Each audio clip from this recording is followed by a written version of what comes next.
শিলাবৃষ্টি কিন্তু শুরু হয়েছে, দেখতে পাচ্ছেন শিলাবৃষ্টি শুরু হয়েছে।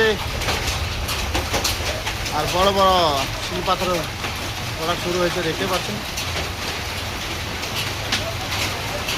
আমরা রয়েছি দলদলে এলাকায়, যারা বাইক নিয়ে রয়েছেন তারা কিন্তু একটু নজর রাখবেন। দেখতে পাচ্ছেন এত বড় বড় শিলাবৃষ্টি পড়ছে।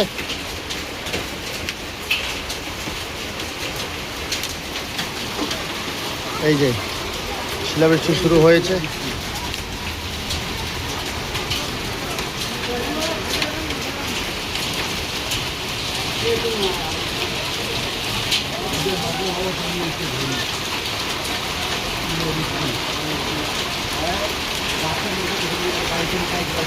চতুর্দিকে পড়ছে। আপনারা এই পাথরগুলো, শিলাবৃষ্টির পাথরগুলো দেখাচ্ছি। এই যে